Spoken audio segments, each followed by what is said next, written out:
ভাইয়া যারা দাঁড়িয়ে আছেন, আমি অনুরোধ করব বসার জায়গা পেলে আপনারা একটু বসে পড়ুন। সামনে জায়গা রয়েছে, সাইডেও জায়গা আছে, মেহেরবানি করে আপনারা একটু বসে পড়ুন। বাজারে যারা অযথা সময় নষ্ট করছেন, আমি সকলকে মাহফিলের মধ্যে আসার জন্য অনুরোধ করছি।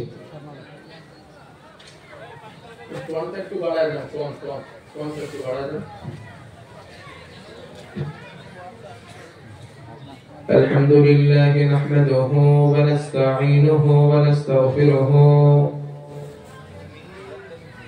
ونؤمن به ونتوكل عليه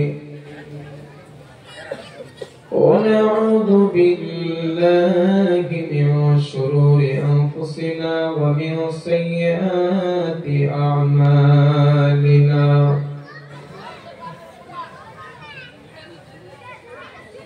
من يهده الله فلا مضل له ومن يضلله فلا هادي له ونشهد أن سيدنا وسندنا وحبيبنا وطبيبنا وطبيب أرواحنا محمدا عبد الله ورسوله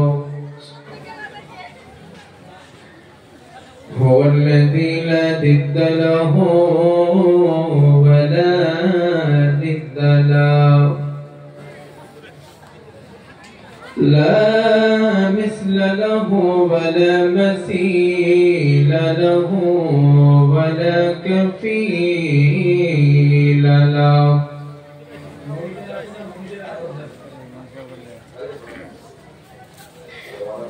أحدا صمدا لم يلد ولم يولد ولم يكن له كفوا أحدا أما بعد فقد قال الله تعالى في كلامه المجيد والفرقانه الحميد أعوذ بالله من الشيطان الرجيم بسم الله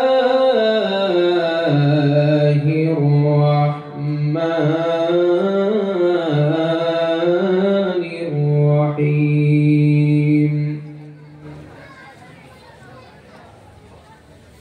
رب إنهن أضللن كثيرا من الناس فمن تبعني فإنه مني ومن عصاني فإنك غفور رحيم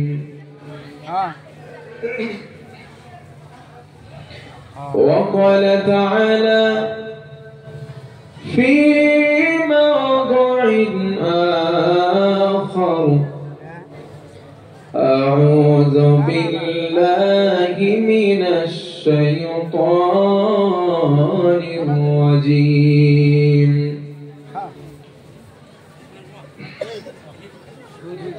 الذين يتلون كتاب الله وأقاموا الصلاة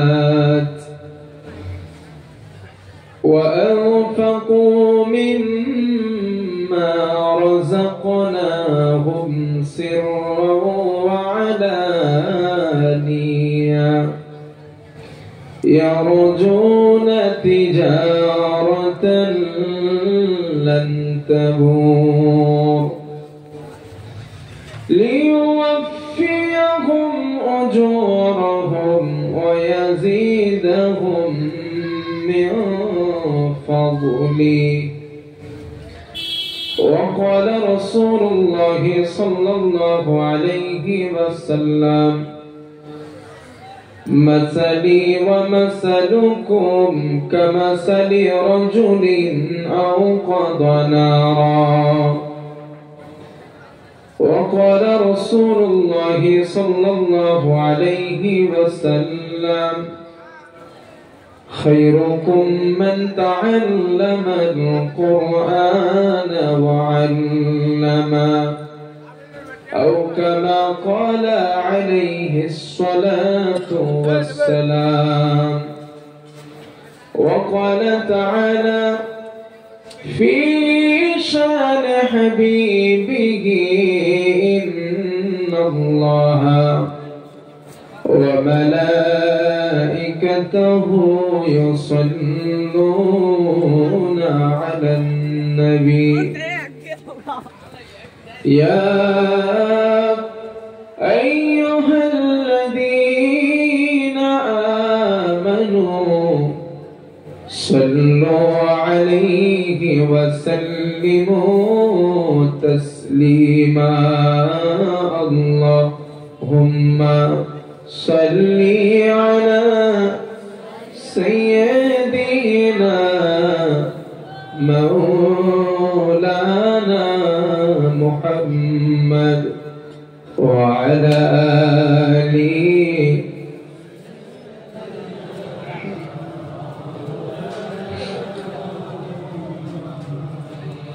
সকলে রাসূলের প্রতি মহব্বত এবং ভালোবাসা নিয়ে উচ্চ আওয়াজে বলিষ্ঠ কণ্ঠে আর একবার একটু পড়েন আল্লাহুম্মা সাল্লি আলা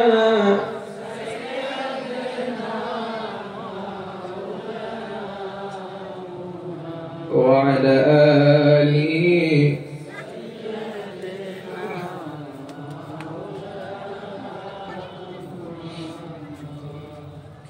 জিহাদের পথে যদি লাশ হয়ে যায় দোহাই লাগি মাগো কেঁদো না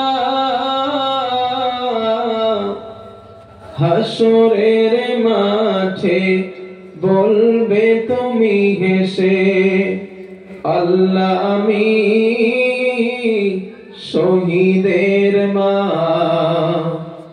জিহাদের পথে যদি লাশ হয়ে যায় দোহাই লাগি মাগো কেঁদো না হাসরের মাঠে বলবে তুমি হেসে আল্লাহ আমি শহীদের মা। জিহাদের পথে যদি লাশ হয়ে যায় শহীদেরা মরে না মা ওরা রয় বেঁচে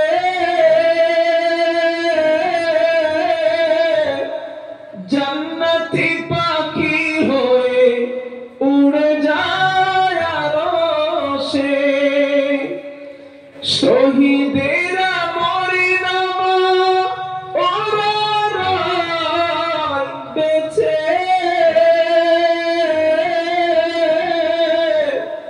জান্নাতি পাখি হয়ে উড়ে যায় আরশে আল্লাহর মেহমান কত তার সম্মান আল্লাহর মেহমান কত তার সম্মান সবারই নসিবে তা কভু জোটে না জিহাদের পথে যদি লাশ হয়ে যায়, দুহাই লাগি মাগো কেঁদো না, হাসরের মাঠে বলবে তুমি হেসে, আল্লাহ আমি শহীদের মা, আল্লাহ আমি শহীদের মা। আলহামদুলিল্লাহ, আজ জলসার সম্মানিত নির্ধারিত শিক্ষিত সুবর্ণ সভাপতি সাহেব, স্টেজে উপবিষ্ট এবং সামনে বসে থাকা আকাশের তারকা সদৃশ ওলামায়ে কেরাম, তার সঙ্গে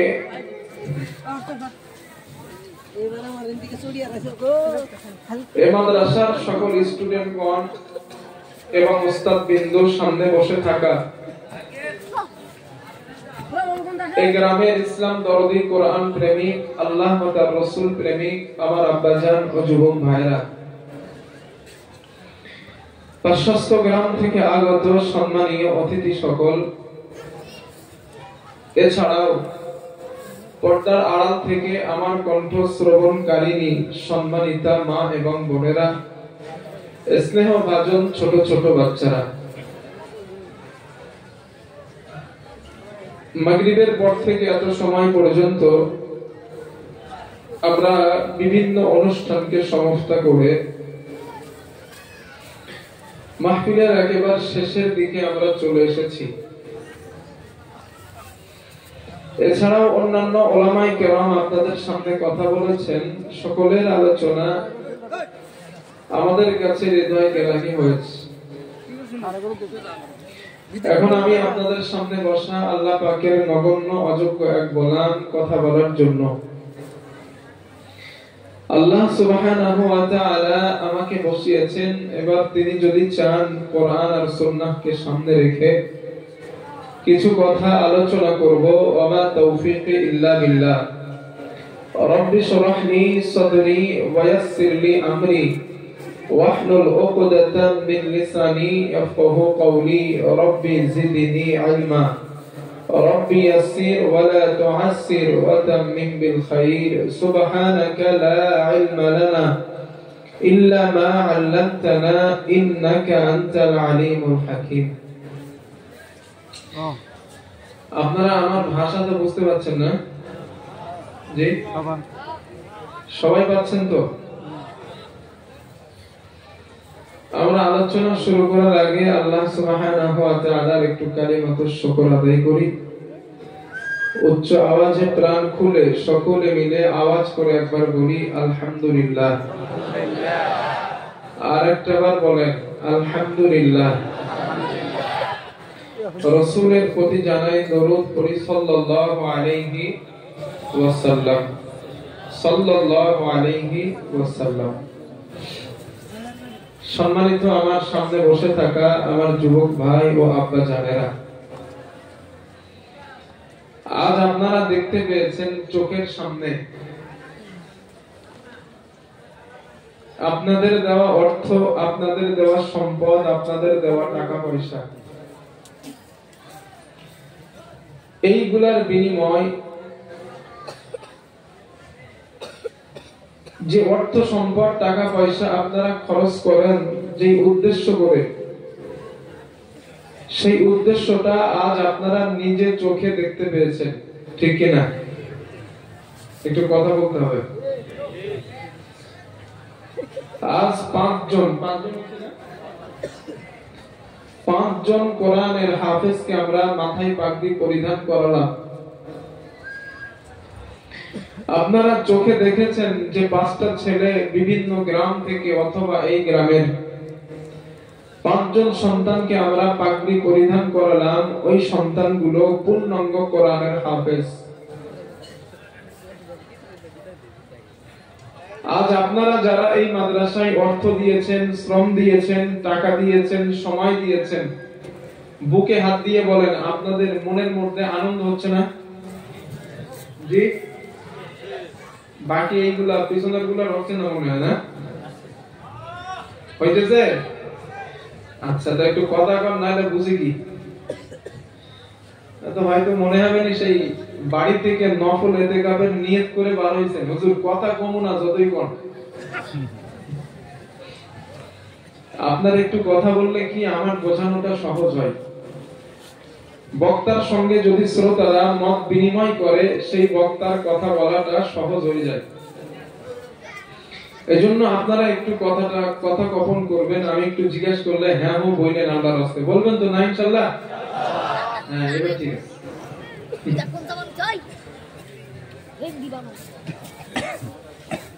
তো আল্লাহ সুবহানাহু ওয়া তাআলা হাদিসে আছে মান ইউরিদিল্লাহু বিহি খায়রান ইউফাক্কিহু ফিদ-দ্বীন হুজুর সাল্লাল্লাহু আলাইহি ওয়াসাল্লাম বলেছেন আল্লাহ যাকে চান যাকে ভালোবাসেন যার প্রতি মুনতাখাব হন তিনি তাকে কোরআন এবং হাদিসের ইলম অর্জন করার তৌফিক দেন সুবহানাল্লাহ জান্নাতি দোয়া বা আল্লাহ পাকের দয়া যার প্রতি না হয় সে কোরআনের হাফেজ হতে পারে না তো যেই পাঁচজন ছেলে কোরআন কণ্ঠস্থ করেছে মুখস্থ করেছে এই পাঁচজনের প্রতি আল্লাহ পাকের দয়া করুণা আছে এই ছেলেগুলা কোরআনের হাফেজ হওয়ার কারণে আপনাদের গ্রাম শুধু কোরআনের হাফেজ না আপনাদের গ্রামে এই মাদ্রাসাটা থাকার কারণে আপনাদের গ্রামগুলোকে আল্লাহ তাআলা গজব মুক্ত রাখার যে বিশেষ কারণগুলো আছে তার মধ্যে একটা কারণ এই মাদ্রাসা সুবহানাল্লাহ গ্রামে গজব আসে না আসমান থেকে আসমান থেকে গজব নাজিল হয় না যে কারণে তার মধ্যে একটা কারণ এই মাদ্রাসা হুজুর একটা দলিল দেন নাইলে আমরা বিশ্বাস করব কেমনে আপনার কথা তো দলিল না এই মাদ্রাসা থাকার কারণে যে আল্লাহ গজব মুক্ত রাখছেন এর দলিল আগে একটা কথার উত্তর দেন আপনারা আমাকে যেখানে রহমত আসে ওইখানে গজব আসে জোরে বলেন দলিল নাম্বার 1 আল্লাহ বলেন ওয়াইদা কুরিয়াল কোরআন যখন তোমাদের সামনে কোরআন তেলাওয়াত করা হয় ফাসতামিউ লাহু ওয়া আনসিতু তোমরা দুইটা কাজ করবা এক নাম্বার কর্ণ দিয়ে শ্রবণ করবা দুই নাম্বার মনোযোগ দিয়ে চুপচাপ শুনবা এবং চুপচাপ বসে থাকবা এই দুইটা কাজ তোমরা করবা লাআল্লাকুম তুরহামুন আসমান থেকে বৃষ্টির মতো রহমত আমি আল্লাহ নাজিল কথা বলেন করে দেব তাহলে যেখানে কোরআন তেলাওয়াত হয় ওখানে রহমত নাজিল করে কে আল্লাহ জোরে বলেন আল্লাহ দলিল নাম্বার 2 রাসূলুল্লাহ সাল্লাল্লাহু আলাইহি ওয়াসাল্লাম সাহাবা হযরতে উসাইদ ইবনে হুযাইর রাদিয়াল্লাহু তাআলা আন কি নাম বলেন সবাই হ্যাঁ ভুলে গেছে উসাইদ ইবনে হুযাইর এবার বলেন তো হযরত উসাইদ ইবনে হুযাইর রাদিয়াল্লাহু আন ঘরের মধ্যে রাতের বেলা ঘুমাচ্ছে হঠাৎ ওনার ঘুমটা ভেঙে যায় অনেক রাত আর ঘুম আসতেছে না আমাদের মাঝে মাঝে এমনটা হয় বলেন ঘুম ভেঙে গেলে আর ঘুম আসে না শুধু এগোড় ওগোড় করি আরে ঘুম আসে না কেন তো হযরত উসাইদ ইবনে হুযাইর রাদিয়াল্লাহু আনহুর আর ঘুম আসছে না তো উনি চিন্তা করলেন যে ফালতু খামোখা বসে থেকে লাভ নাই আমি একটু কোরআন তেলাওয়াত করি তো উনি ঘুম থেকে উঠে পবিত্র হয়ে কোরআন তেলাওয়াত করতে লাগলেন তো কোরআন তেলাওয়াত করা আরম্ভ করলেন উনি দেখতে পেলেন ইদ জাআলাত ফারসুহু তার ঘরে বাঁধা ছিল একটা ঘোড়া ওই ঘোড়াটা লাফায় হযরত উসাইদ চিন্তা করলেন ঘটনা কি ঘোড়া লাফায় কেন তিনি কোরআন তেলাওয়াত করা বন্ধ করলেন সুম্মা জাআলাত আইদান ঘোড়া যখন তেলাওয়াত বন্ধ করছেন ঘোড়ার লাফানো বন্ধ হয়ে যায় আবার তেলাওয়াত শুরু করলেন আবার ঘোড়াটা লাফায় এমন করতে করতে 3 বার করলেন কোরআন তেলাওয়াত বন্ধ করে ঘোড়ার লাফানো বন্ধ তেলাওয়াত শুরু করেন, ঘোড়ার লাফানো আবার শুরু। হযরত উসাইদ চিন্তা করলেন, খাশিতু আন তাতা ইয়াহইয়া, আমার একটা ছোট্ট সন্তান ইয়াহইয়া ওই ঘোড়ার পায়ের কাছে ঘুমাচ্ছে। এত গরীব সাহাবা, দুইটা কোনো ঘর নাই, একটাই মাত্র ঘর। ওই ঘরের মধ্যে ওনার ঘোড়াটা বাঁধা, ওই ঘরের মধ্যে আছে ওনার সন্তান এবং উনি নিজে। ওই ঘরের মধ্যে ঘোড়ার পায়ের কাছে ঘুমায় তার সন্তান ইয়াহইয়া। উনি চিন্তা করলেন, আমি যদি কোরআন তেলাওয়াত করি আর ঘোড়াটা যদি লাফায়, ঘোড়ার লাফালাফির কারণে আমার ইয়াহইয়ার কোনো ক্ষতি হয়ে যেতে পারে। এই ভয় করে উনি তেলাওয়াত করাটা বন্ধ করলেন। আমার বন্ধুগণ, হযরত উসাইদ রাদিয়াল্লাহু তাআলা কোরআন তেলাওয়াত বন্ধ করে দেওয়ার পর উনি আসমানের দিকে ওনার মাথাটা উঁচা করে তাকালেন। আসমানের দিকে দেখলে অসংখ্য ছায়াগুলো দেখা যায়। ওই ছায়ার মধ্যে অসংখ্য নূর আলোগুলা দেখা যায়। ওই নূর আলোগুলা আমার বাড়ির কাছে আসে। আবার যখন কোরআন তেলাওয়াত করা বন্ধ করে দেয়, তখন ওই আলোগুলা যেন আবার চলে যায়। হযরত উসাইদ কিছুই বুঝতে পারে না। এমন করতে করতে মসজিদে নববীতে হযরত বেলাল রাদিয়াল্লাহু আনহুর কণ্ঠের আওয়াজ ভেসে আসে। হযরত উসাইদ রাদিয়াল্লাহু আনহু সন্তান উসাইদকে নিয়ে মসজিদে নববীতে চলে যায়। নামাজ শেষ করার পর আল্লাহর নবীর কাছে আসলেন, ঘটনাটা বর্ণনা করলেন। ইয়া রাসূলুল্লাহ, আমি রাতের বেলা কোরআন তেলাওয়াত করতেছিলাম, আমার ঘোড়াটা লাফায়, বন্ধ করে দিলাম, আমার ঘোড়া লাফানোটা বন্ধ হয়ে যায়। আমি আবার যখন শুরু করি, আমার ঘোড়াটা আবার লাফানো শুরু করে দেয়। হুজুর, ওই যে আমার ছেলে ইয়াহইয়াটা দাঁড়ানো, ঘোড়ার পায়ের কাছে ছেলেটা ঘুমায়। আমি ভয় পেয়ে গেলাম, আমার ছেলেটা না জানি ঘোড়ার পায়ের কারণে মারা যায়। ও আল্লাহর হাবিব, আমি আসমানের দিকে তাকালাম, অসংখ্য জোনাকি পোকার মতো আলো, অসংখ্য জোনাকি পোকার মতো আমার বাড়ির সামনে আসে, চলে যায়। হুজুর, আমি ভয় পেয়ে গেলাম, আপনি আমাকে বলেন ওই আলোগুলো কেন, কারা, আমার একটু পরিচয় দেন। আল্লাহর নবী বলেন, উসাইদ, যে আলোগুলা তুমি দেখছো, ওই আলোগুলা দুনিয়ার সাধারণ কোন আলো না। তিলকাল মালাইকা, আল্লাহর ফেরেশতারা তোমার তেলাওয়াত শুনছিল। একটু মন খুলে বলে। আল্লাহর নবী বলেন, ও সাহাবা উসাইদ, তুমি কতটা ভুল করেছো তুমি জানো। লাউ ক্বালাতা লাসবাহতা হাত্তা ইয়ারাহান নাস মা তাসতাদিরু মিনহুম। ও আমার সাহাবা উসাইদ, তুমি যদি ফজর পর্যন্ত কোরআন তেলাওয়াত করতে, আমার সাহাবারা মসজিদে নববীতে যখন আসতো, আমার সাহাবারা স্বচক্ষে আল্লাহর ফেরেশতাদের দেখতে পেত। এবার বলেন, রাতের বেলা কোরআন তেলাওয়াত করলে রহমতের ফেরেশতারা আসে কোথায়? কথা বলেন নাকি? জমিনে। এখন যেইখানে রহমতের ফেরেশতা নাজিল হয়, ওইখানে আল্লাহ গজবের ফেরেশতা দিবে না। তাহলে মাদ্রাসাটা একটা কারণ না আপনাদের গ্রাম গজব মুক্ত থাকার? তাহলে এরে ভালোবাসবেন না? মাদ্রাসাটারে ভালোবাসবেন না ইনশাআল্লাহ? হাদিস নাম্বার 3, না মুখ দিয়ে কোন না অন্তর দিয়ে কোন যে ভাবুন। আপনারা যে টাকা পয়সা দেন, আপনারা তো বাঁচবেন না, যে টাকা পয়সা আপনারা এইখানে দেন, কেন দেন? হাদিস নাম্বার 3। ভাই কষ্ট হইতেছে না তো আপনাদের? আমি বলো সেই বাকি মিল্লাত 5 বছর আগে আসছিলাম আপনাদের কাছে, 5-6 বছর মনে আছে? তখন ছোট মানুষ মতো ছিলাম, এখন একটু বড় হয়ে গেছে। মনে পড়ছে আপনাদের?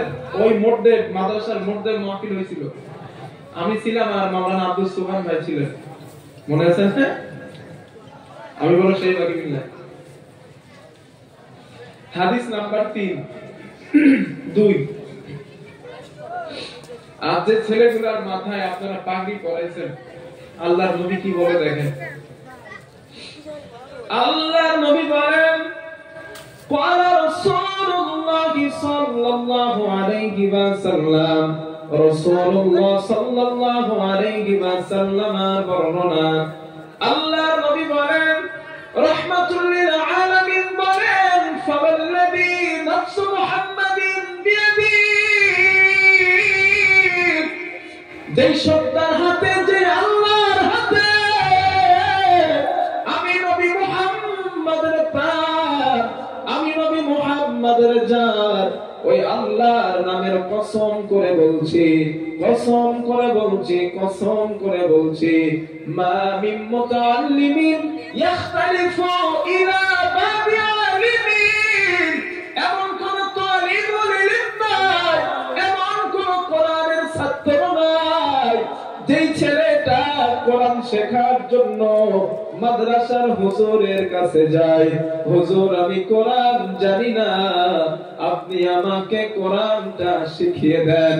আল্লাহর নবী বলেন, ওই ছেলেটা এখনো নিয়মিত ছাত্র হতে পারে নাই, ওস্তাদের কাছে আসে আর যায়, হুজুর আমাকে আপনি ভর্তি নেন, আমি কোরআনটা শিখতে চাই। আল্লাহর নবী বলেন, ইল্লা কাতাবাল্লাহু লাহু বিকুল্লি কদমিন ইবাদাতাস সানাতিন। আল্লাহর নবী বলেন, একটা মানুষ একটা দিন নয়, দুইটা দিন নয়, তিনটা দিন নয়, একটা না 365টা দিন সারা রাত নফল নামাজ পড়লো, সারা দিন নফল রোজা করলো, ওই মানুষটার আমল নামায় যতটা সওয়াব হয়, এই মাদ্রাসার তালিবুল ইলম ছাত্রদের প্রতিটা কদমের বিনিময় আমার আল্লাহ এক এক বছরের নফল ইবাদতের সওয়াব লিখে দেয়, এক একটা কদমের বিনিময়। রাসূল বলেন, শুধু তাই নয়, ওয়া তাস্তাগফিরু লাহুম মান ফিল আরদ, জমিনে যারা বিচরণ করে, গাছের পাখিগুলা, সমুদ্রের মাছগুলা, বন জঙ্গলের প্রাণীগুলো পর্যন্ত এই মাদ্রাসার ছেলেদের জন্য আল্লাহর কাছে ক্ষমা চায়। ও আমাদের মালিক, এই ছেলেগুলার যদি কোনো অন্যায় হয়ে যায়, ছেলেগুলার যদি কোনো অপরাধ হয়ে যায়, আল্লাহ আপনি এদেরকে মাফ করে দেন, আল্লাহ আপনি এদেরকে ক্ষমা করে দেন।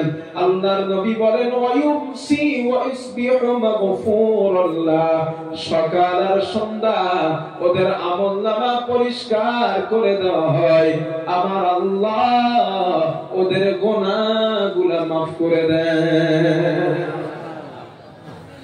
5 নাম্বার নবী বলেন, وشهدت له الملائكة بأنه مطلع الله من النار, ফেরেশতারা সাক্ষী দেয় এই সব মাদ্রাসার ছাত্রগুলা আল্লাহর পক্ষ থেকে জাহান্নাম থেকে মুক্তি প্রাপ্ত মানুষ।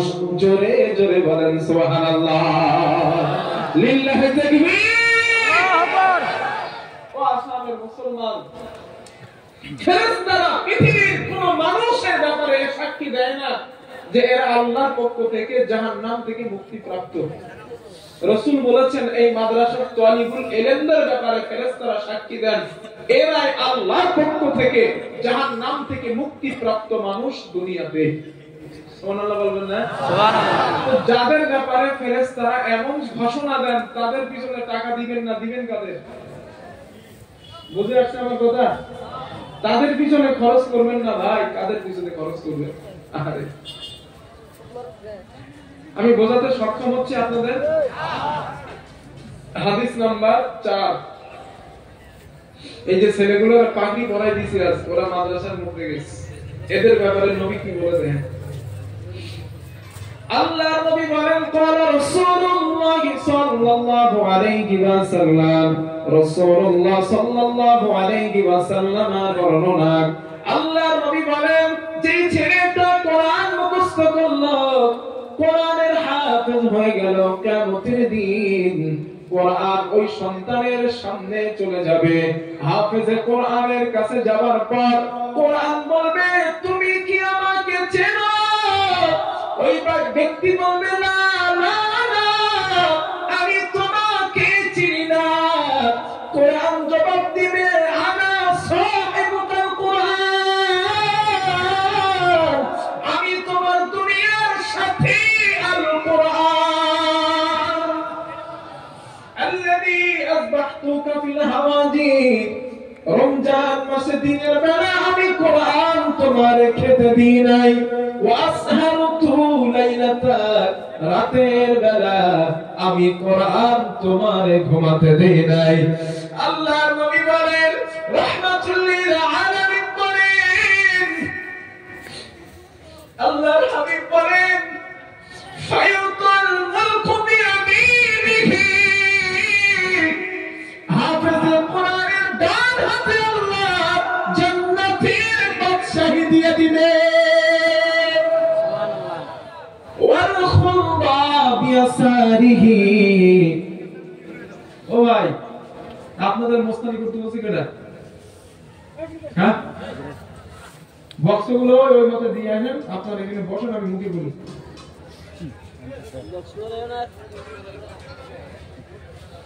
সবগুলো দিছেন ওই মতে ঘোরায়া, বক্সের আওয়াজ যাচ্ছে ওইদিকে, আমি এইদিকে ফাড়ায় মুখতেছি। যদি অসুবিধা হয় খুব একটু সাইডে এসে বসেন যাতে সমস্যাটা না হয়। আপনারা ঘোরায়া ওই মুখে দিতেছেন তো ওরা শুনবে কি? আসলে লোক এত মাথা ভালো লাগে না। যেগুলো রাখছে এগুলো ঠিক করার জন্য, আপনাদের সমস্যা হয় আপনারা একটু সাইড চেপে বসেন, বা এই সাইডে জায়গা আছে এই সাইডে আসেন। আপনারা ঘোরায়া দিচ্ছেন, আর আওয়াজ আমার কানে না আসলে কথা বলতে পারবো না আমি।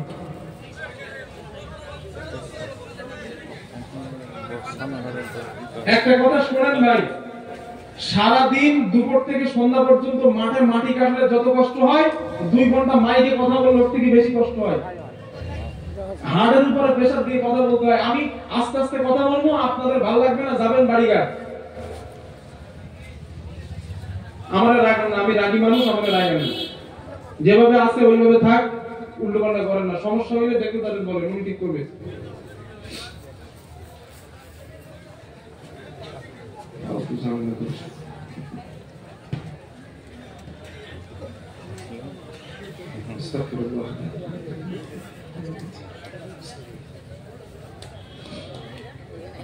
একবার একটু দরুদ শরীফ পড়েন। আল্লাহুম্মা সাল্লি আলা সাইয়্যিদিনা মাওলানা মুহাম্মদ ওয়া আলা আলি সাইয়্যিদিনা মাওলানা মুহাম্মদ। কোরআন আল্লাহ তাআলা হাফেজে কোরআনের ডান হাতে কি দিবে? জান্নাতের বাদশাহী আমনা দিবে। কি শুনছে? ফায়ুতাল মুলকু বিয়ামিনিহি, ডান হাতে জান্নাতের বাদশাহী দেওয়া হবে। ওয়াল খুলবা বিয়াসারিহি, হাফেজে কোরআনের বাম হাতে চিরস্থায়ী জান্নাতে বসবাসের সার্টিফিকেট দেওয়া হবে। ডান হাতে বাদশাহী, বাম হাতে সার্টিফিকেট। ওরা কোনো টেনশন আছে? সব দিতেছেন আল্লাহ, বাদশাহী দিলেন, সার্টিফিকেট দিলেন। আল্লাহর হাবিব বলেন শুধু তাই নয়, রাহমাতুল লিল আলামিন, আল্লাহর নবী বলেন আমার উম্মত ফায়ুদা আলা রাসিহি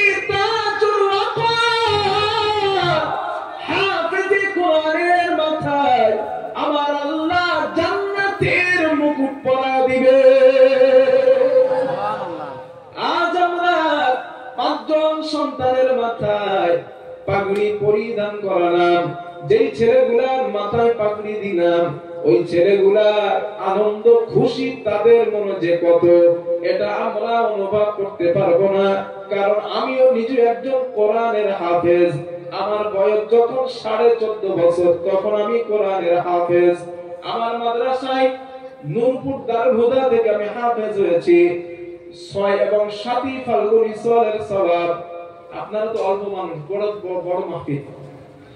যেদিন আমার মাথায় পাগড়ি দেয় ছোট্ট মানুষ, আমার মনে হয়েছিল আমার মতো আনন্দদায়ক খুশি বান্দা আল্লাহর আসমানের নিচে আর একজন নাই।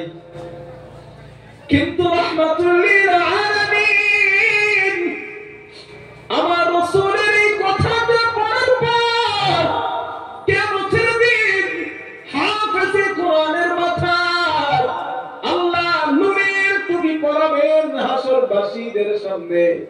ওই দিন আল্লাহর কাছে কান্না করেছিলাম, রে মালিক, যদি তুমি আমারে হাফেজে কোরআন বলে কবুল করে নাও তাহলে হাসরের দিন এই টুপি আমার মাথায় তুমি পরাবা, আর ওই দিন আমার কত আনন্দ হবে।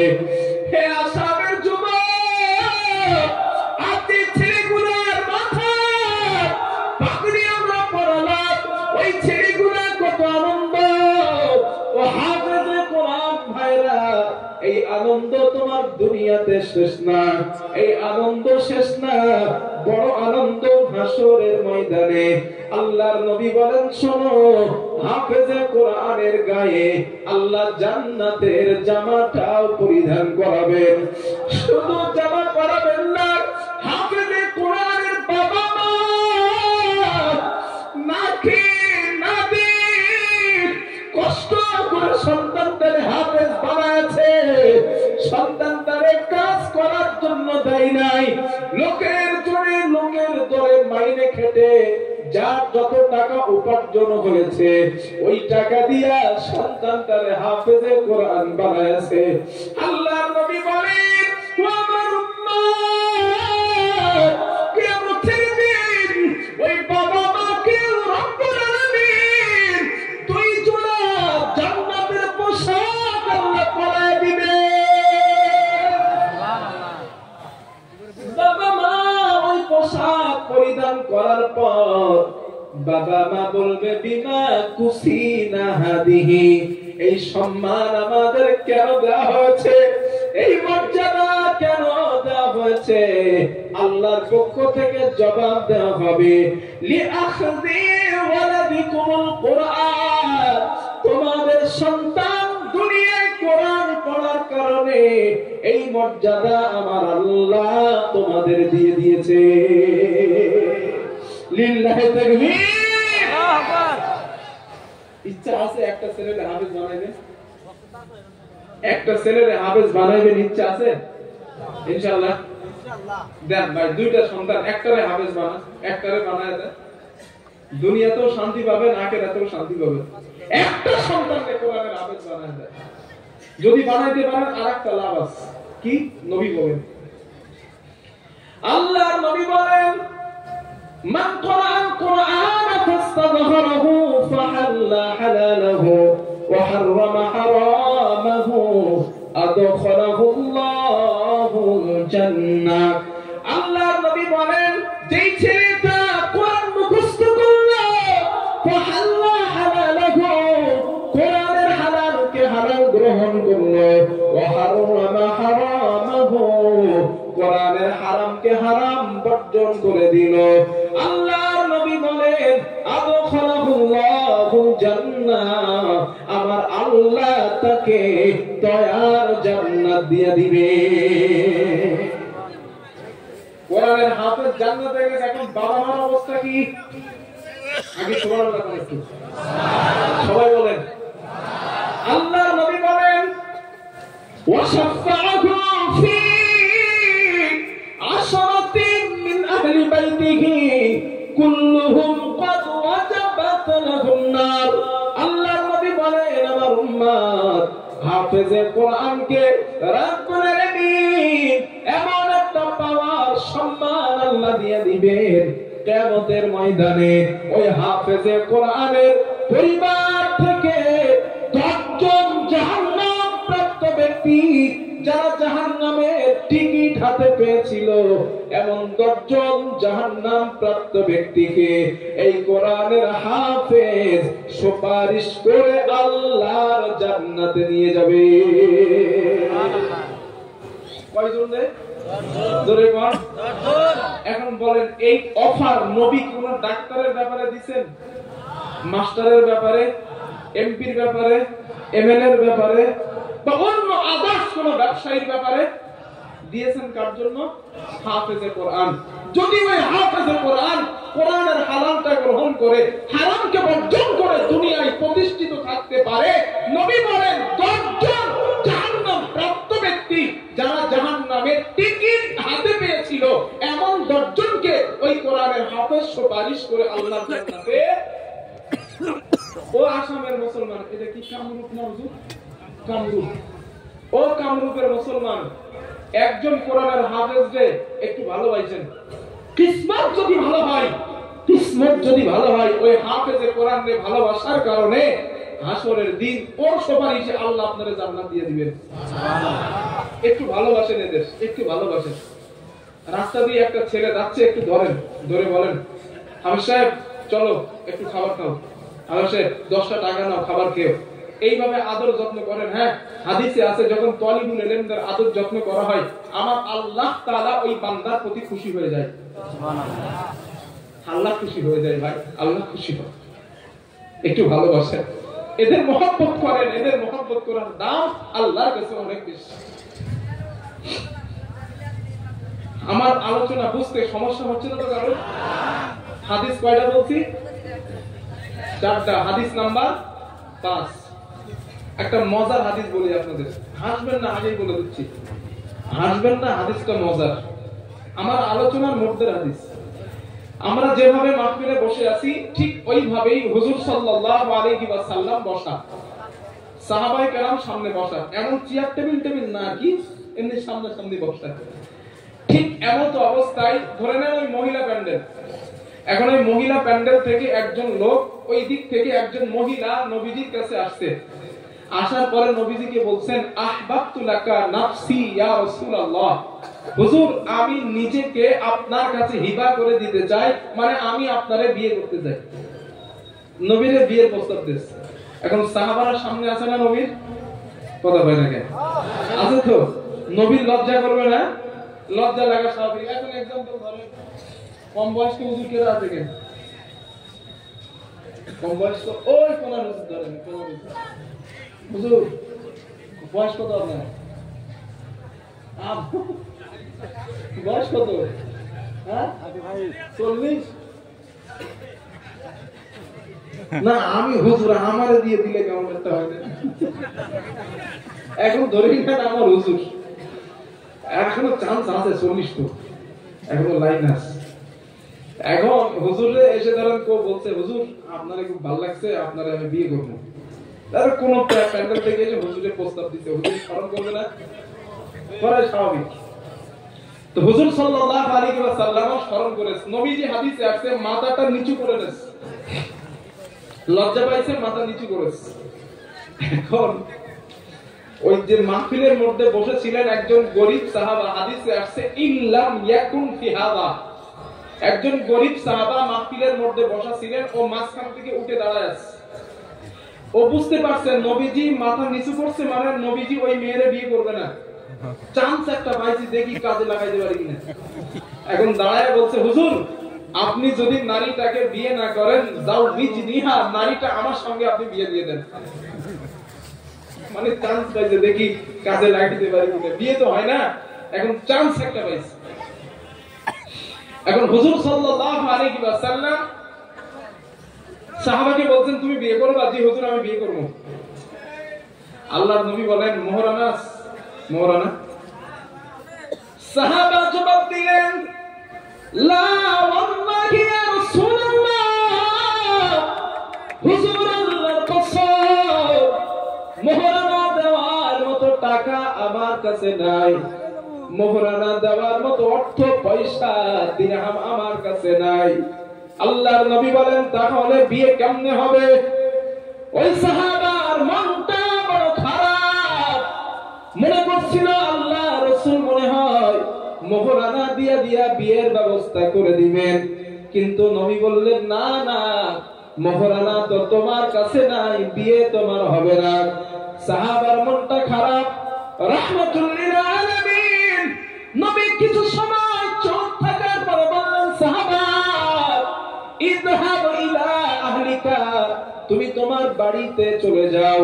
ফানজুর হাল তাজিদু ইনদিকা মিন শাই, তুমি বাড়িতে গিয়ে দেখবা কোন জিনিস যদি তুমি পাও ওই জিনিসটা তুমি আমার কাছে নিয়ে আসবা। হাদিসের মধ্যে আছে আল্লাহর নবী বলেন ওয়া খাতিমান বিল হাদিস, তুমি যদি একটা লোহার আংটি পাও ওই আংটিটা তুমি আমার কাছে নিয়ে আসবা। আমি নবীজি ওই আংটি মোহরানা ধার্য করে দিয়া ওই নারীটার সঙ্গে তোমার বিয়ের ব্যবস্থা করে দিব। সাহাবা চিন্তা করছে চান্স হাতছাড়া করা যাবে না, দৌড়ে বাড়ি গেল, খোঁজাখোঁজ আরম্ভ করলো। ও আসামের মুসলমান, একবার চিন্তা করুন কত গরিব সাহাবা, বাড়িতে একটা লোহার আংটিও তিনি পান নাই। নবীর কাছে চলে আসছে, হুজুর আমার বাড়িতে একটা লোহার আংটির পরিমাণ সম্পদ নাই। আল্লাহ নবী বলেন বিয়ে হবে না, চলে যাও, তোমার বিয়ে হবে না। সাহাবার মনটা বড় খারাপ, মনটা মলিন করে চলে যায়। আল্লাহ নবী ডাক দিলেন শোনো। ওই সাহাবা হুজুরের কাছে আসলেন। আল্লাহ নবী বললেন সাহাবা তুমি কি কোরআনের কোন সূরা মুখস্থ পারো? কোরআনের কোন সূরা তুমি মুখস্থ পারো? ওই সাহাবা জবাব দিলেন হুজুর সূরাতুন মাইস, সূরাতুন কাযা ওয়া কাযা, আমি কোরআনের ওই সূরাগুলা পারি। আল্লাহ নবী বলেন টেনশন করো না, ওই সূরাগুলা মোহরানা ধার্য করে দিয়ে এই নারীটার সঙ্গে আমি রাসূলুল্লাহ তোমার বিয়ের ব্যবস্থা করে দিলাম। আসামের মুসলমান কালকে যেন এই হাদিস আমার কাজে লাগায় দেন না। হয়তো মেয়ে ছেলে বিয়ে দিবেন, মেয়ের বাবার কাছে গেছেন, দেখেন বেই মশাই, বেই বলেন তো মেয়ের বাপে, বেই বেই বেই বলেন তো আপনারা, বেই বিআই বিআই। এখন ধরেন বলছেন বিআই মশাই দেখেন আমার ছেলের ইন্না তাই না কুলুসুরো মুখস্থ আছে, আপনার মেয়েরা ইন্না তাই না কুলুসুরো মুখস্থ করায় দিবে মোহরানা সত্যি। এইটা যেন আবার করেন না আল্লাহর রাসূল বলছি, কারণ হাদিসটা বলছি শিক্ষার জন্য, আমল করার জন্য বলি নাই। কেন? এখানে মুফতি সাহেব ভর্তি, ওলামায়ে কেরাম ভর্তি আছে, পুরো পরিপূর্ণ ব্যাখ্যা দেওয়ার সময় পাবো না, একটা ব্যাখ্যা দিই। এই হাদিস যেটা আছে, যেটা বলছি এটা বুখারীর হাদিস। এখন বুখারীতে আছে বলেই কাল থেকে আমল করতে জানা যায় না, মুশকিলে পড়বেন। কেন? কারণ আমাদের সমাজে তো এখন হয়েছে কি হাদিসে বুখারীতে থাকলে আমল করা শুরু করে দেয়, আছে না? বুখারীতে তো আছে, তো বুখারীতে থাকলে আমল করা না, এই হাদিসটা বর্তমান জামানায় আমল করা গ্রহণযোগ্য কি না এটা আগে মুহাদ্দিসদের কল দেখতে হবে। কথা বুঝতেছেন? এই হাদিসটা আমল করতে পারবেন তখন, আর আমল করা যাবে তখন যখন আপনার বাড়িতে একটা লোহার আংটি পরিমাণ সম্পদ জোরে বল থাকবে না। কারণ এই কথা নবী তার জন্য বলেছেন যার বাড়িতে একটা আংটি পরিমাণ সম্পদ জোরে বলেন ছিল না। এখন আপনারা বলেন গোটা পৃথিবীতে একটা মানুষ এমন আছে যার বাড়িতে 100 টাকা পরিমাণ সম্পদ নাই? কথা বলেন নাকি? আছে? যদি থাকে তাইলে সূরা দিয়ে মোহরানা ধার্য করবেন কেমনে? হাদিস বুখারীতে আছে বলে দুমদাম করে বগল বাজাইলেন, নতুন বুখারীতে পাইছি না, এগুলো জাহেলিয়াতের কাজ হবে। কিন্তু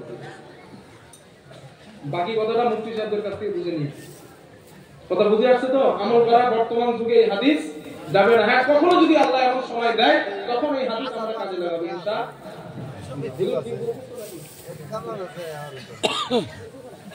না আমি তো ছোট মানুষ জেনে গেলাম না, এতে একটু জিজ্ঞেস করে নিয়ে আমার বর্তমান হাদিস পড়া উচিত পাঁচটা না। হাদিস নাম্বার 6, আল্লাহর নবী বলেন ক্বালা রাসূলুল্লাহ সাল্লাল্লাহু আলাইহি ওয়াসাল্লাম, আল্লাহর নবী বলেন ইকরা'আল কুরআন ফাইন্নাহু ইয়াতি ইয়াওমাল কিয়ামাতি শাফি'আন লিআসহাবিহি। আল্লাহর নবী বলেন আমার উম্মত তোমরা কোরআন পড়ো, বেশি বেশি করে তোমরা কোরআন পড়ো। আল্লাহর নবী বলেন কেন কোরআন পড়বে জানো? কারণ কিয়ামতের দিন এই কোরআন পাঠক পাঠিকার জন্য আল্লাহর সামনে সুপারিশ করে আল্লাহর জান্নাতে নিয়ে যাবে। এরপরে আল্লাহর নবী বলেন ও আমার উম্মত ইকরাউজ যাহরাইন, তোমরা এই কোরআনের দুইটা উজ্জ্বলতম সূরা পড়বা। কয়টা? জোরে বলেন। আল্লাহর নবী বলেন দুইটা উজ্জ্বলতম সূরা বেশি বেশি করে পড়বা। আল্লাহর নবী সাহাবারা বললেন হুজুর কোন দুইটা সূরা? আল্লাহর নবী বলেন এক নাম্বার সূরা বাকারা ওয়া সূরাতুল আলে ইমরান। নবী বলেন এক নাম্বার সূরা বাকারা, দুই নাম্বার সূরা আলে ইমরান। আল্লাহর নবী বলেন কি কেন পড়বে জানো? ফাইন্নাহুমা ইয়াতিয়ানি ইয়াওমাল কিয়ামাহ কান্নাহুমা গামামাতান। এই দুইটা সূরা হাসরের দিন দুই খণ্ড মেঘ অথবা দুইটা ছায়া হয়ে তোমার সামনে আল্লাহর সামনে তোমার পাশে দাঁড়াবে। আল্লাহর নবী বলেন শুধু তাই না, আও ফিরকানিন মিন তাইরিন সাফা, অথবা দুইটা উড়তে থাকা পাখির ঝাঁক তোমার পাশে আল্লাহর সামনে দাঁড়াবে। আল্লাহর নবী বলেন এই দুইটা সূরা আল্লাহর কাছে সুপারিশ করে ঝগড়া করা আরম্ভ করবে। এক পর্যায়ে তর্ক করতে করতে ওই বান্দাকে আল্লাহর জান্নাতে নিয়ে যাবে। এই ছেলেগুলো পড়ে না এই দুটো সূরা? মাদ্রাসার ছেলেগুলো পড়ে না ভাই? আমরা পড়বো ইনশাআল্লাহ? পড়বো ইনশাআল্লাহ? না চায়ের দোকানে বাল কাটাই দিব সময়? পড়বো ইনশাআল্লাহ, পড়বো। আর সূরা বাকারা যদি পড়েন আরেকটা লাভ আছে, আরেকটা লাভ কি জানেন? আপনাদের অনেকের বাড়িতে জিনের সমস্যা আছে না ভাই? বাচ্চা কাচ্চা জিন ধরে, স্ত্রী ধরে, হাবিজাবি জিন সমস্যা করে। হুজুরের কাছে ঝাড়ফুঁক করতে যান, পানি পড়ান, কিচ্ছু করার দরকার নাই, একটা আমল বলে দিচ্ছি। এই আমলটা করেন ইনশাআল্লাহ আপনার বাড়ি থেকে আল্লাহ তাআলা জিনকে মাহফুজ রেখে দেবেন। দুষ্টু শয়তান জিন, বিনা টাকার ব্যবসা, মানে টাকা খরচ হবে না কিন্তু সুস্থ হয়ে যাবেন।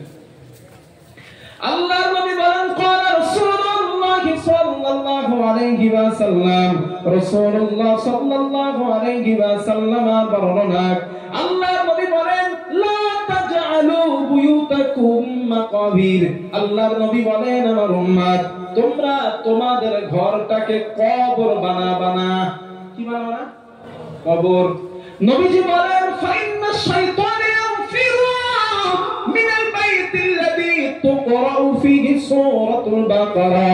আল্লাহর হাবিব বলেন যেই ঘরের মধ্যে সূরা বাকারা তেলাওয়াত করা হয় ওই ঘর থেকে শয়তান চিরতরের জন্য পালিয়ে যায়। জোরে জোরে বলেন সুবহানাল্লাহ, লিল্লাহি তাকবীর, আল্লাহু আকবার। হাদিস নাম্বার 7, এই ছেলেগুলার যে আপনারা টাকা দেন, আল্লাহর নবী বলেন ক্বালা রাসূলুল্লাহ সাল্লাল্লাহু আলাইহি ওয়াসাল্লাম, আল্লাহর নবী বলেন রাহমাতুল লিল আলামিন বলেন মাসালি ওয়া মাসালুকুম মাসালিল মুমিনিল্লাযী ইয়াকরাউল কুরআন। আল্লাহর নবী বলেন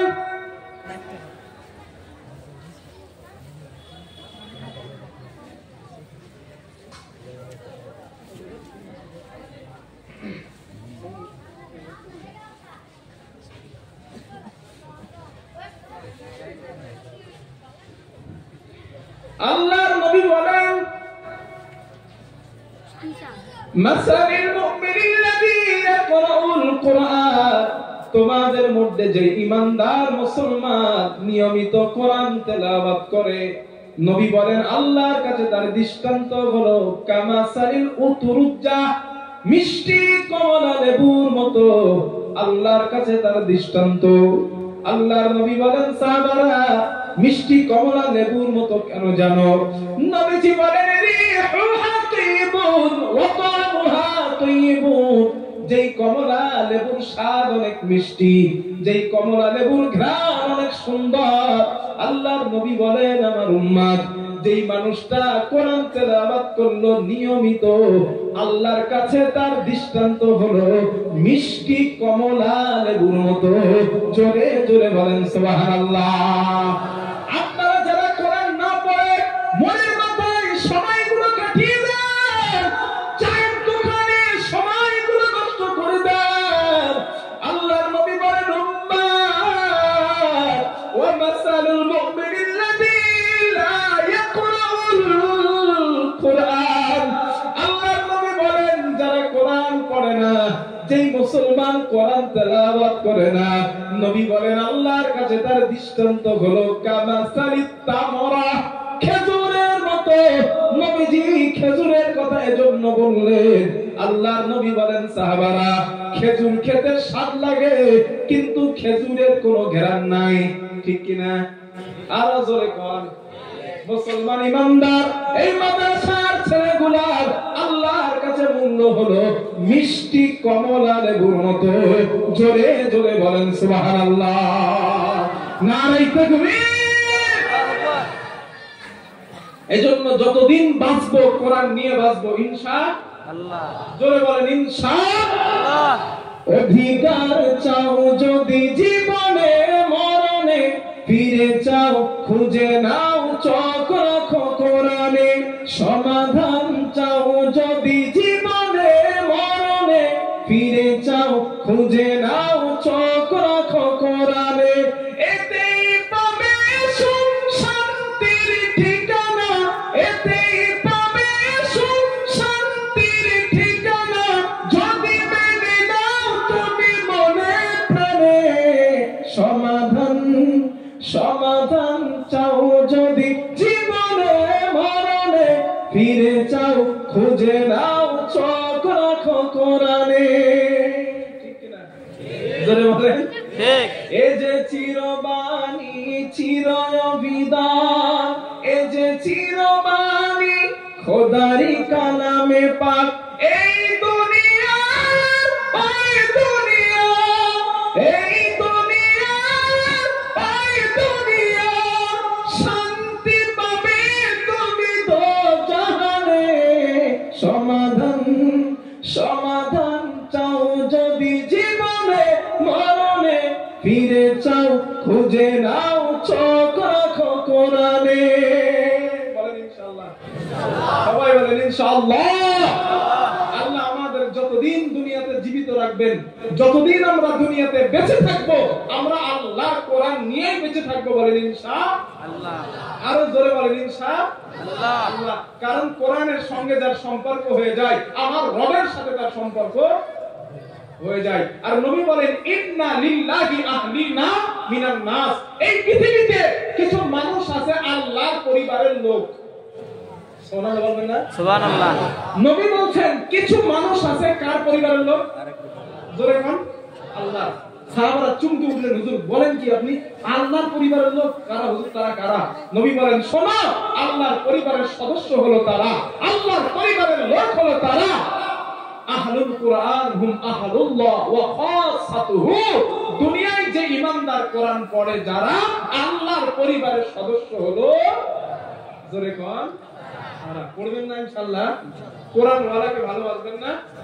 চাচাজি আমি মুসাফির মানুষ, আমি আপনাদের সেই ছোট্ট বাকি বিল্লাহ 6 বছর আসে আগা মানুষটা।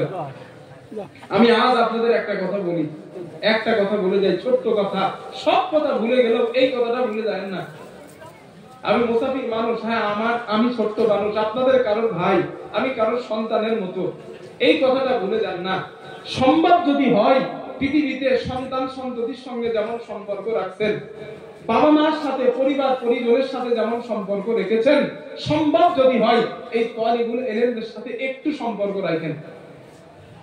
এই কথাটা বলে যাচ্ছি, এর ব্যাখ্যা বহুত দিতে হবে, সব তো দেওয়া সম্ভব না। তবে আমার আপনাদের এই ছেলেটার কথা একটু মনে রাখবেন, সময় পেলে একটু মাদ্রাসা থেকে ঘুরে যান, ছেলেগুলা কি করছে, হুজুরগুলা কি করছে একটু খবর নিলেন, একটা বাচ্চার মাথায় একটু হাত বোলালেন, গায়ে একটু হাত বোলালেন, পকেট থেকে 10টা টাকা বার করে একটা বাচ্চার হাতে দিলেন, বা 100টা টাকা বার করে কমিটির কাছে দিলেন, হুজুর এই টাকাটা মাদ্রাসার ছেলেদের খাইয়ে দিয়েন, এই টাকাটা মাদ্রাসার ছেলেদের খাবার পিছনে ব্যয় করেন।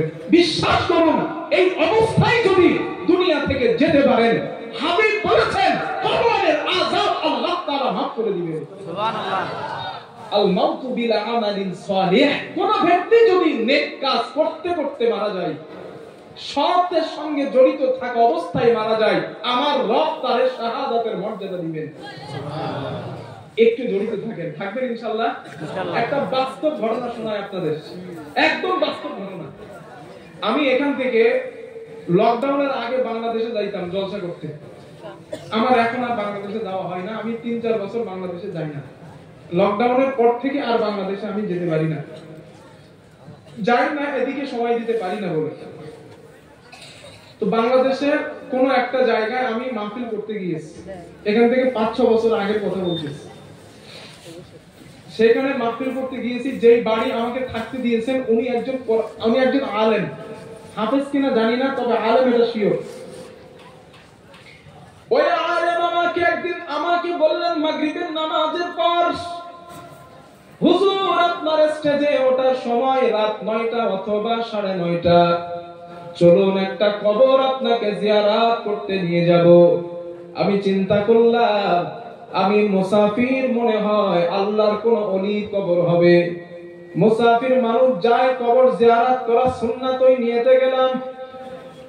রাতের বেলা মাগরিবের নামাজের পর আমি কবর জিয়ারত করতে ওনার সঙ্গে গেলাম। আমি গিয়ে দেখলাম কবরের মধ্যে সাধারণ সব কবরগুলা রয়েছে। আমি ওনাকে জিজ্ঞাসা করলাম, ভাই মাওলানা সাহেব, আপনি আমাকে কবর জিয়ারত করতে আনলেন, আমি মনে করলাম আল্লাহর কোন ওলির মাজার হবে, কিন্তু দেখি সাধারণ একটা কবর, সাধারণ একটা কবর। ওই আলেম বলেন, হুজুর দোয়া করে নেন, জিয়ারত করে নেন, এরপরে বাড়ি গিয়ে ঘটনাটা আপনাকে বলবো। জিয়ারত শেষ করলাম, বাড়ি আসলাম, ওনাকে জিজ্ঞাসা করলাম ঘটনাটা আমাকে একটু বলেন। ওই আলেম আমাকে বলেন, হুজুর ওই কবরের মধ্যে এমন একজন মহিলার শায়িত রয়েছে, এমন একজন মহিলার কবর রয়েছে, যেই মহিলার 4টে সন্তান, 4জনই কোরআনের হাফেজ। আমি ওনাকে বললাম, এমন অনেক বাবা মা দুনিয়াতে আছেন যাদের সন্তানরা হাফেজ আলেম সবগুলা। বললেন, হুজুর ওই মহিলার জীবনটা আলাদা। আমি শোনার জন্য আগ্রহী হয়ে গেলাম, একই গ্রামের মানুষ তারা। আমাকে বললেন, হুজুর ওই সন্তান, ওই মহিলা 4 নাম্বার সন্তানটা যখন পেটে, ওই মহিলার স্বামীটা মারা যায়। 3টে সন্তান, 3জনাই মাদ্রাসায় পড়ে। সন্তান পেটে, ওই সন্তানটা ভূমিষ্ঠ হলো, সন্তানটাও ছেলে। ছোট ছেলেটার নাম আব্দুল্লাহ। সন্তান 4টা, 7 বছরের মতো বয়স। ছোট ছেলেটা কয়েক পারার হাফেজ, 3টা ছেলে পুঙ্খানু কোরআনের হাফেজ। ছোট ছেলেটাও পরিপূর্ণ হাফেজ হবার কিছু বাকি আছে। হঠাৎ তার মা একদিন সন্তান গুলারে ডাক দিলেন, বাবা আমার শরীরটা তেমন ভালো না, আমি হয়তো আর বাঁচবো না, আমি দুনিয়া থেকে বিদায় হয়ে যাব। তোমার ছোট ভাই আব্দুল্লাহকে মাদ্রাসা থেকে বাড়ি আনো। বড় ভাই গেল মাদ্রাসায় বাড়ি আনার জন্য। 4জন সন্তান মায়ের মাথার কাছে বসা। মা বলে, বাবা আমি হয়তো আর বাঁচবো না, আমি দুনিয়া থেকে বিদায় হয়ে যাব। তোমরা আমার মাথার কাছে দাঁড়াও, পায়ের কাছে দাঁড়াও, সূরা ইয়াসিন রহমান পড়া তেলাওয়াত করো। ছোট সন্তানটা পাখি পাখির মতো কান্না করে, মা দুনিয়াতে আসার পর আব্বার মুখ দেখি নাই, আব্বারে পাই নাই, ছোট্ট মানুষ তুমি আমাদের দুনিয়ার সব, আর যদি তুমি মারা যাও আমার তার চির এতিম হয়ে যাব মা। ওই আলেম বলেন, হুজুর শুক্রবারের দিন জুমার নামাজের আগে হঠাৎ তাদের বাড়ি থেকে কান্নার আওয়াজ ভেসে আসে। আমরা গিয়ে দেখলাম ওর জনম দুঃখিনী মা দুনিয়া থেকে বিদায় হয়ে গিয়েছে। এত গরিব, এতটা গরিব তারা, সন্তান ওই মায়ের জন্য কাপড়ের কাপড় কিনবে, আতর কিনবে, গোলাপ পানি কিনবে, এতটুকু টাকা তাদের কাছে নাই। আমরা নিজেরা, গ্রামের মানুষ নিজেরা অর্থ দিলাম, দিয়ে গোসল করালাম, আতর কিনলাম, কাফন কিনলাম। আসরের মাগরিবের নামাজের পর ওর মাকে আমরা কবরস্থ করলাম। রাতের বেলা গভীর রাত, ওই ছোট্ট সন্তানটারে আর খুঁজে পাওয়া যায় না। গ্রামের মানুষ খোঁজা আরম্ভ করলাম। 7 বছরের ছোট্ট ছেলেটা আব্দুল্লাহ, তাকে আর খুঁজে পাওয়া যায় না। আব্দুল্লাহ কোথায় গিয়েছে খুঁজতে খুঁজতে বলেন আমরা দেখলাম তার মায়ের কবরের পাশে পড়ে ডুকরে ডুকরে কান্না করতেছে। ছোট্ট আব্দুল্লাহকে বললাম, আব্দুল্লাহ তোমার মা আর পৃথিবীতে আসবে না, তোমার মা আর আসবে না, চলো বাড়ি চলো। আব্দুল্লাহ মায়ের কবর ধরে কান্না করে বাড়ি যাবে না। অবুঝ মানুষ। রাত যখন গভীর শেষ হয়ে গিয়ে সুবহে সাদিক হয়ে যায়, ওনার বড় ছেলেটা বলেন, হুজুর বলেন ওনার বড় ছেলের কাছ থেকে আমার শোনা, আমি ফজরের সময় স্বপ্নে দেখতে পেলাম আমার জনম দুঃখিনী মা একটা ফুলের বাগান থেকে আমাকে হাত দিয়ে দিয়ে ডাকে। আমি মায়ের কাছে গেলাম। ও যুবক, মানুষের কাছে শোনা গল্প না, নিজে চোখে কবরটা দেখে আসছি। যারা নিজেরা হাতে গোপন দিয়েছে, কাফন পরিয়েছে, তাদের কাছ থেকে শোনা কথা। ওনার বড় ছেলে বলেন, আমি রাতের বেলা স্বপ্নের মাধ্যমে আমি আমার মাকে জিজ্ঞাসা করলাম, মা ও আমার জনম দুঃখিনী মা, আল্লাহ আপনার সঙ্গে কেমন ব্যবহার করেছেন? মা বলেন, বেটা তোমার বাবা মারা যাবার পর আমি অন্যের বাড়ি কাজ করে করে তোমাদের কোরআনের হাফেজ বানাইছিলাম। তোমাদের কোরআনের হাফেজ বানানোর কারণে আবার আল্লাহ আবার জীবনের গুনাহগুলা মাফ করে জান্নাতি হিসাবে ঘোষণা দিয়েছে। ও আমার সন্তান আব্দুল্লাহ তোর হেফাজতে দিলাম, আব্দুল্লাহ রে তোর হেফাজতে দিলাম, আমার সন্তান তোরে দেখে রাখবি, আবার আল্লাহ তোদের কোনো কষ্ট দিবে না। আমি আল্লাহর কাছে বলবো, আমার আল্লাহ দুনিয়ায় তোদের সাহারা বার করে দিবেন। এ আসামের যুবক, বাস্তব কথা, বাস্তব কথা, মানুষের গল্প নয়। হাদিসে রাসূল বলেছেন, কোন আলিম, কোন হাফিজ তার মরা বাবা মায়ের কবরের পাশে গিয়া আল্লাহর কাছে যদি 2 ফোঁটা চোখের পানি ছেড়ে কাঁদেন, আল্লাহ আমার বাপের কবর, এটা আমার মায়ের কবর, এটা আমার বাবার কবর, এটা আমার মায়ের কবর, আমার বাপরে তুমি মাফ করে দাও, আমার মারে তুমি মাফ করে দাও। আল্লাহর নবী বলেন, কোন হাফেজ আলেম যদি বাবা মায়ের কবরের সামনে গিয়ে আল্লাহর কাছে কাঁদে, তার চোখের পানি নাকের ডগায় আসার সাথে সাথে আল্লাহ তার বাবা মার কবরকে মাফ করে দেয়।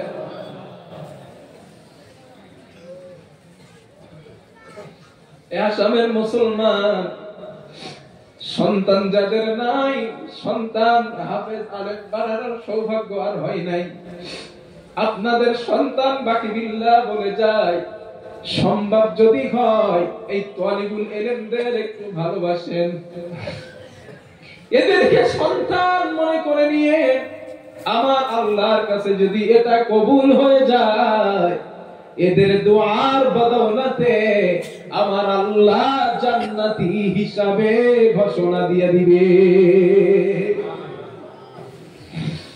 পারবো আমরা? পারবো ইনশাআল্লাহ? এদের সন্তান রূপে মনে করতে পারবো ইনশাআল্লাহ? কে কে পারবে একটু হাত তুলেন তো দেখি। এই মাদ্রাসার ছেলেদের সন্তান রূপে মনে করবো আমরা। মাহবুব, তুমি আমার ভাইদের সবার হাত কবুল করে নাও, বলেন আমিন। আল্লাহ ওদের দিলের মধ্যে তুমি মাদ্রাসার ছেলেদের প্রেম মহব্বত পয়দা করে দাও আল্লাহ। আল্লাহ এদের দিলের মধ্যে তুমি কলিজা ভরা মহব্বত, তুমি ভালোবাসা ঢেলে দাও, বলেন আমিন। আরো জোরে বলেন আমিন। আপনাদের যাদের আব্বা নাই আম্মা নাই, মাদ্রাসার ছেলেদের কাছে আসবেন, 200 টাকা 500 টাকা হাদিয়া দিয়ে বলুন, বাবা আমার বাবা মা মারা গেছে, একটু দোয়া করো না, আমার আব্বা নাই মা নাই, একটু দোয়া করে দাও। আপনি তো যাবেন কবরের পাশে কাঁদবেন, আর এদের দোয়া নবীজি বলেছেন, আমার আল্লাহর কাছে তালিবুল ইলমরা হাত পাতলে আমার আল্লাহ ফেরায় দেয় না, আমার আল্লাহ ফেরায় দেয় না। এদের কাছে এসে একটু দোয়া নিয়েন, একটু দোয়া নিয়েন, কিসমত যদি ভালো হয় এই দোয়ার বদৌলতে আপনার আব্বা মা কবরের আযাব আল্লাহ মাফ করে দিবেন। ইমাম রাজি রাহমাতুল্লাহ আলাইহি একটা ঘটনা লিখেছেন। ওনার জামানায় একজন বুজুর্গ ব্যক্তি ছিলেন। ওই বুজুর্গ ব্যক্তিটা রাতের বেলা স্বপ্ন দেখেন একজন ব্যক্তির গায়ে জাহান্নামের পোশাক, একজন ব্যক্তির গায়ে। ওই বুজুর্গ ব্যক্তি জিজ্ঞাসা করলেন, ও আল্লাহর বান্দা, তোমার গায়ে জাহান্নামের পোশাক কেন? কি অপরাধ তুমি করেছো? স্বপ্নের মাধ্যমে জিজ্ঞাসা করলেন।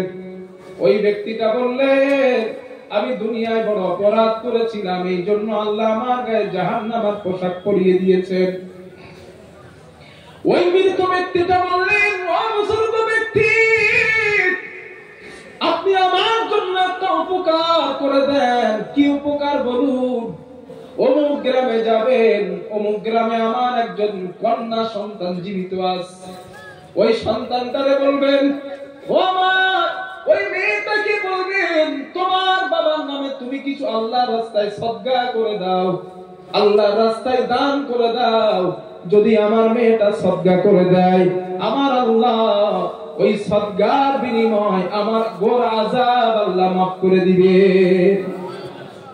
ইমাম রাজি রাহমাতুল্লাহ আলাইহি লেখেন,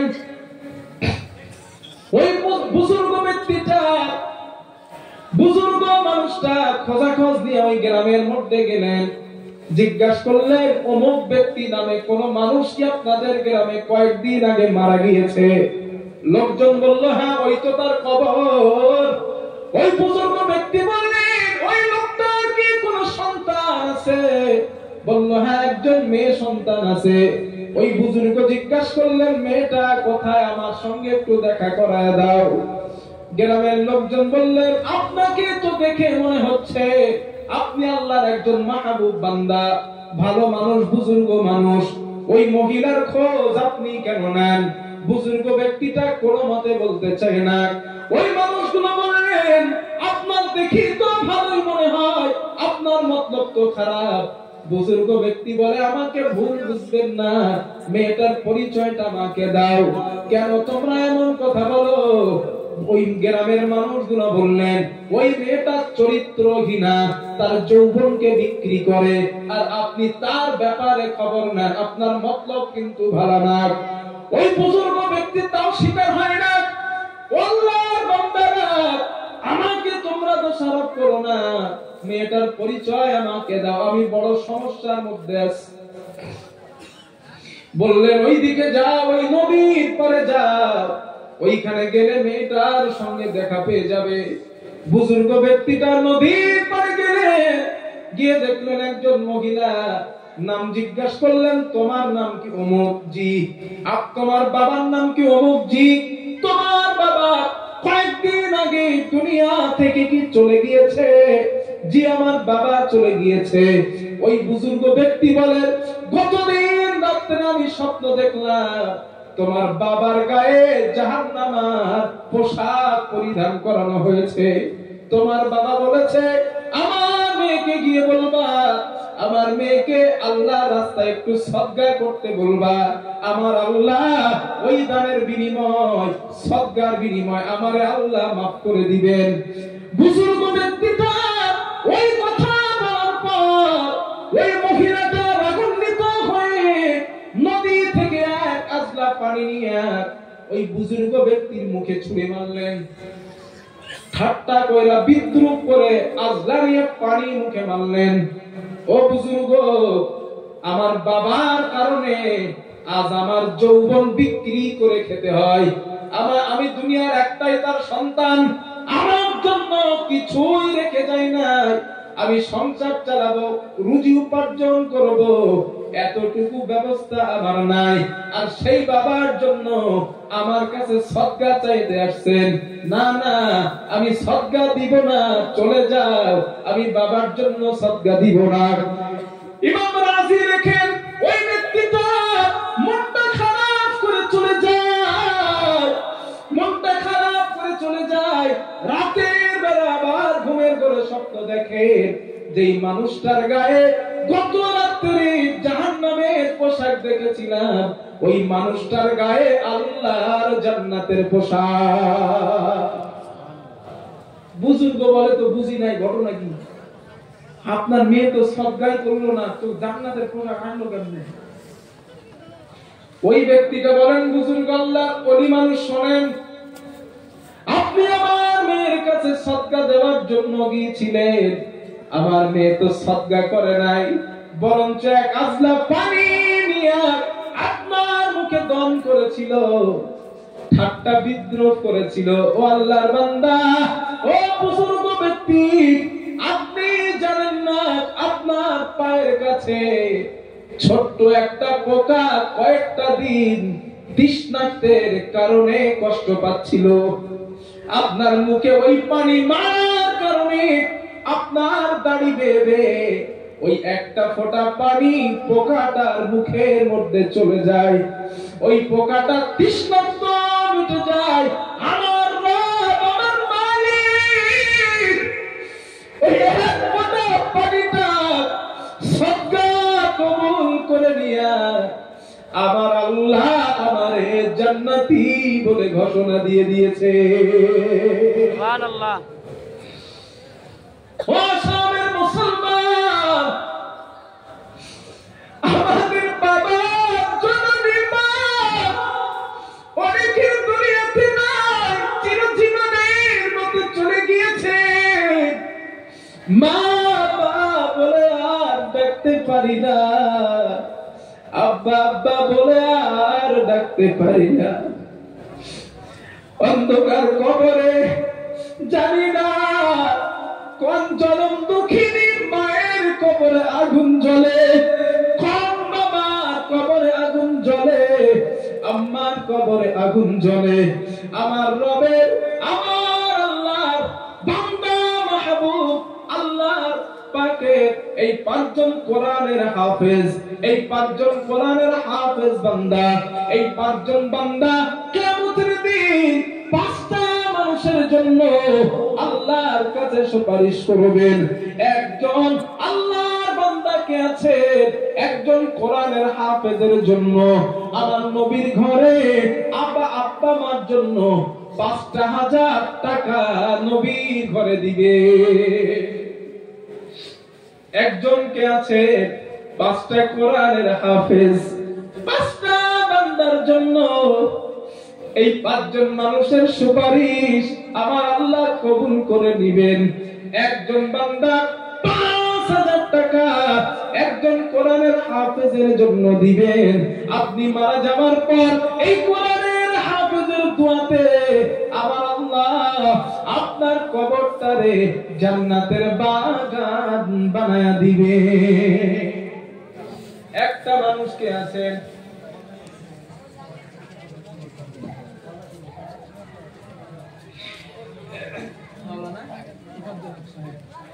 একটু তাকবীর দেন, নারায়ে তাকবীর, আর একটু জোরে দেন লিল্লাহি তাকবীর। রে মাওলানা মুফাজ্জিল হক সাহেব ৫,০০০ টাকা এক নাম্বার হাফেজে কোরআনের জন্য দিবেন। আল্লাহ গো তুমি তার দানকে কবুল করে নাও, আল্লাহ দানকে তুমি মঞ্জুর করে নাও। আল্লাহ তাআলা দানের বিনিময় ওনার পরিবার থেকে যারা চলে গিয়েছেন আল্লাহ সকলের কবরটারে তুমি জান্নাতের বাগান বানায়া দিও। জোরে জোরে বলেন আমিন। ২ নাম্বার ৫,০০০ টাকা রবির কোন বান্দা আমি মুসাফিরের হাতে দিবেন, ওয়াদা করবেন অথবা নগদে দিবেন। একজন বান্দা দেখেন ও একজন দাঁড়াচ্ছে, ওইদিকে একজন হুজুরেরা থাকেন,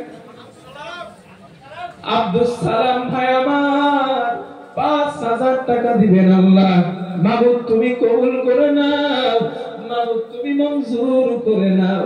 হে মালিক তুমি তোমার রহমতের দৃষ্টি দিয়ে তাকায় দেখো তোমার বান্দাগুলা কোরআনের হাফেজের সুপারিশ নেওয়ার জন্য ৫,০০০ টাকা করে দেয়।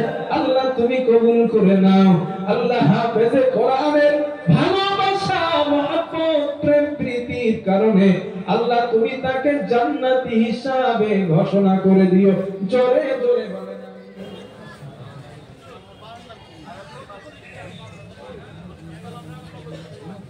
মঈনুদ্দিন আহমেদ আর রফিকুল ইসলাম। আল্লাহ তাআলা মঈনুদ্দিন আহমেদ আর রফিকুল ইসলাম দুইজন মিলে ৫,০০০ টাকা আল্লাহ গো তুমি কবুল করে নাও, মাবুদ তুমি মঞ্জুর করে নাও। রে মালিক এই দানের বিনিময় আল্লাহ কিয়ামতের দিন আল্লাহ হাসরের দিনে তুমি নাজাতের ওসিলা বানায়া দিও। আল্লাহ আব্দুল কাদের সাহেব ৫,০০০ টাকা ২,০০০ নগদ দিলেন। আল্লাহ তুমি কবুল করো, আল্লাহ তুমি মঞ্জুর করে নাও। হে মাবুদ আমি মুসাফিরের দোয়াটা তুমি কবুল করে নাও। আল্লাহ এই দানের বিনিময় কিয়ামতের দিন মহা মুসিবতের দিন হাফেজে কোরআনের সুপারিশ কবুল করে নিয়ে জান্নাতে যাওয়ার তৌফিক আল্লাহ তুমি দিয়া দিও। জোরে জোরে বলেন আমিন।